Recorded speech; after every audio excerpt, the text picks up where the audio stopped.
આ તરફ વાત કરીએ અમદાવાદમાં વહેલી સવારથી જ ધુમ્મસ છવાયેલું છે। સતત ત્રીજા દિવસે પણ આ જ પ્રકારનું વાતાવરણ અમદાવાદમાં જોવા મળ્યું છે। ગાઢ ધુમ્મસને કારણે વિઝિબિલિટીમાં ઘટાડો નોંધાયો છે। વાહન ચાલકોને હેડલાઇટ ચાલુ રાખીને વાહન ચલાવવા માટે મજબૂર બન્યા છે।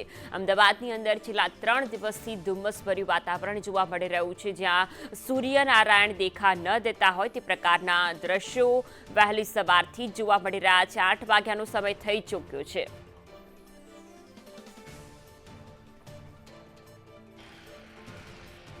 રાજ્યમાં ઠંડીનો ચમકારો થોડો ઘટ્યો છે, પરંતુ તેની સામે હવે વેસ્ટર્ન ડિસ્ટર્બન્સ સર્જાયું છે, જેના કારણે વાતાવરણની અંદર પલટો આવી શકે છે તે પ્રકારની સ્થિતિ છે। ત્યારે અમદાવાદ શહેરમાં વહેલી સવારથી જ ધુમ્મસભર્યું વાતાવરણ છે કે જે જોવા મળી રહ્યું છે, જે આખું ધુમ્મસની ચાદર છે કે જે છવાયેલી જોવા મળી રહી છે, અને આખું આ જે વાદળછાયું વાતાવરણ પણ સર્જાયેલું છે।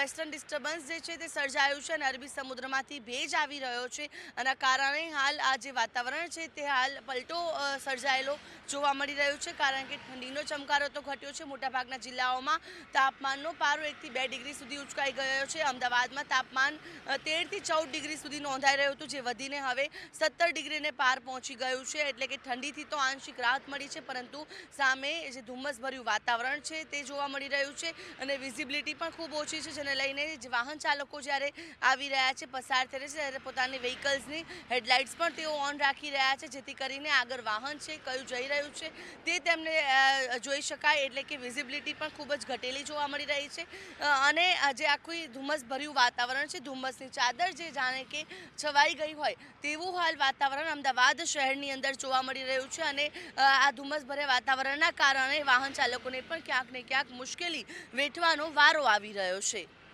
કેમેરા પર્સન મનીષ વાણિયા સાથે આયુષી યાજ્ઞિક, સંદેશ ન્યૂઝ, અમદાવાદ।